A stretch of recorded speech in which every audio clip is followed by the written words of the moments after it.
Welcome to the place where we learn about and learn from the leaders in our field who are powering human creativity.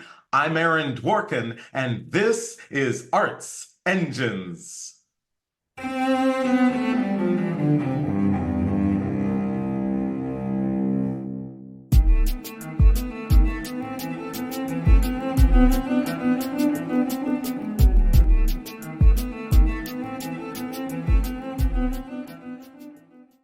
Thanks again for joining me here on Arts Engines. Today's guest is Hinano Price, who serves as artistic producer at the famed Ravinia Festival. Hina, welcome to the show. Thank you so much for having me. It's an honor to be here. Well, I am so excited to talk to you. And obviously, Ravinia, in addition to being just renowned and famed institution, also one of our great creative partners for the show, and helped us to co-curate this show. And so, but what I thought I would do is wanted to first try and just get a sense of kind of the overall approach, sense of DEI that exists at Ravinia, and then specifically talk a little bit more about your Breaking Barriers Festival. But first, just wondering if you could kind of share with us the breadth of what kind of DEI, right, really looks like or is approached at Ravinia. Yeah, absolutely. So, as some of you may know, Ravinia presents a variety of genres and performances, everything from Bach to Sting, and everything in between as well. So we're always thinking diversity first, and something for everyone as well. We did start a DEI committee that involves the board members, staff members, associates board, women's board, etc. And we've been doing a lot of work both internally within our organization, but also, for our audiences as well. And when it comes to programming, we look at a lot of the balances that we have within our season. Our season runs from mid-June to mid-September, and we have 4 different venues, so we have some flexibility to present a diverse range of performances and artists, which we're very fortunate of. But yeah, as you mentioned, Breaking Barriers, this is an initiative that Marin Alsop, our chief conductor, actually started back in 2022. And Breaking Barriers Festival is an opportunity to create space and showcase artists who are underrepresented specifically in the classical music industry. And so in 2022, Marin being one of the leading female conductors today, we focused on women on the podium. And we actually had about maybe 25 female conductors from around the world come to Ravinia and gather for a weekend of inspiration and roundtable talks, workshops, master classes, and we also involved the leaders in Chicago, women leaders in Chicago. There's actually a lot of executives, female executives in Chicago. And yeah, so that was 2022. And we partnered with the Taki Alsop Conducting Fellowship for that program. In 23, we decided to continue and expand into women composers. And so every single one of our Chicago Symphony Orchestra programs featured a work by a female or non-binary composer, which we were very proud of. And we also partnered with New Music USA, and they had a call for scores, and we had a workshop with Marin and Augusta Reed Thomas, which we're also going to do this year again.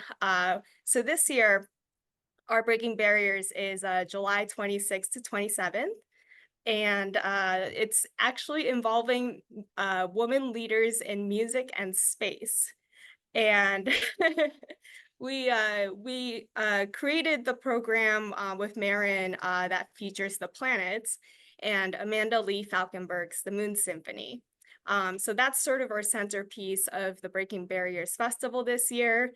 But we're also going to have woman astronauts, women leaders in from planetary societies, as well as women physicists. And they're going to be talking about the intersection between science and arts for 2 days in various panel talks and things. So yeah, so that's breaking barriers, and it's just an opportunity to celebrate diversity in classical music and beyond, and an opportunity for our audience to also learn and cultivate the next generation of audiences and artists. Well, it's such fascinating work, of course, and so exciting, and love kind of right this evolution that's occurred summer after summer, leading into now this summer, and this month's fantastic program. And so kind of as you were talking about that too, you referenced that there's also the leadership, and especially in this case, the female leadership in the city of Chicago. And so it seems like there's really a very kind of in-depth connectivity as you do this programming that goes beyond kind of, oh, let's bring these amazing, extraordinary artists, but also clearly evaluation of who's in your own community and how you're engaging them. Mhm. Yeah, absolutely. And we're also fortunate to partner with the Chicago Network here in Chicago. And it's a group of women leaders. And there's all these executives that including for the astronomy field this summer. The president and CEO of the Adler Planetarium is a female leader. The director of the astronomy department at Northwestern is also a female leader. And so, yeah, we love to involve the community, not just for breaking barriers, but beyond the performances as well. Absolutely fantastic. And of course, the planetarium, they're one of the coolest It planetariums I is. have ever been to. And so, kind of shifting gears a little bit, but thinking about audiences and especially new classical audiences. This is obviously something that Ravinia, I'm sure, must think about all of the time, and wanting to understand and know audiences and their composition, and just any information that you have there about kind of new classical audiences. Yeah, yeah. So Ravinia actually started a data analytics research team a couple of years ago. And so we've been able to collect all these amazing data from our audiences and see the trends that are happening. And recently we discovered that we actually had a record high new audiences for classical concerts. And in the last 6 years, new audiences for classical music has actually doubled at Ravinia, which was really exciting to hear. And a lot of them, have brought in new communities. So, for example, last year we featured Yoon Lim with Marin Alsop and the Chicago Symphony, and we had about 9,000 people attend the performance, and a lot of them were new audiences from the Korean community here in Chicago. But yeah, over the 6 years, we've seen a very steady increase.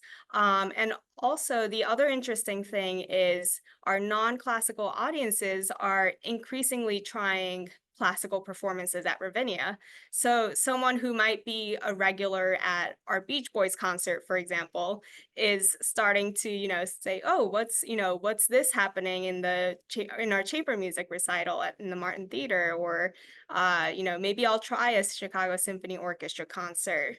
And another interesting data that we found was that uh, in the past, pre-pandemic, we were presenting many more concerts. We had actually about 120, 130 performances, and our capacity was much larger on the lawn at about 18,000.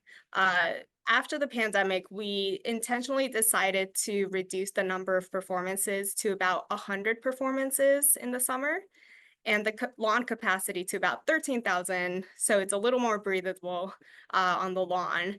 And even though we have less performances and reduced capacity, we actually had more classical audiences attend.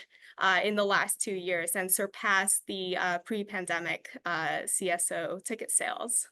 Wow. Well, it's just extraordinary work. And just to go, is there, as you think about that, is there any kind of singular for all of our audience who are out there saying, okay, we want to be increasing our audiences, any singular one or two things that you think are the primary causal factors that have had such a positive impact for you?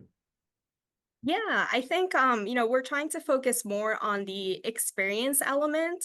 Of course, the programming is just as important, but really the Ravinia experience is what draws people to our performances. And we're very lucky to have a beautiful park and a beautiful lawn, and wish we had the beautiful weather all the time, but but it's a way for a lot of new audiences to experience classical music in a casual setting. You can lay on the lawn, you can have wine and cheese. If you have children, you can bring them, and they can run around the lawn as well. So I think it's an entryway for a lot of people, and enhancing the experience for the audiences has helped us a lot. Some of the things include offering free train rides from the city, so city folks can come up, without the hassle of driving or parking or traffic. And we're making improvements to our pavilion, actually, starting next year. We're doing a complete renovation on the stage, backstage, as well as the house. And so how can we enhance the pavilion seating experience as well? Awesome. Well, absolutely tremendous work. Unfortunately, we are just about out of time, but I always like to ask my guests, there's got to be some challenges and big obstacles that might arise during this amazing work. And just wondering, as an arts leader, an administrative leader, are there any kind of mechanisms or a key thing that you do when times are tough or when there's a big challenge? Yeah, I think for me personally, just keeping in mind why we're here. And for me, I love to walk around the park on a beautiful summer night during a CSO performance, and just, listening to the CSO, the Chicago Symphony Orchestra, and seeing all the audiences on the lawn, families on the lawn. Kids often like to conduct along with the music. That reminds me, why we do what we do, why we love what we do. And it's the impact to the community, and our music industry. And yeah, just making life better with live performances and inspiring ourselves and others as well through live performances. Hinano Price, you truly are one of the arts engines who is powering human creativity in our world. Thank you so much for being on the show. Absolutely. Thanks so much for having me.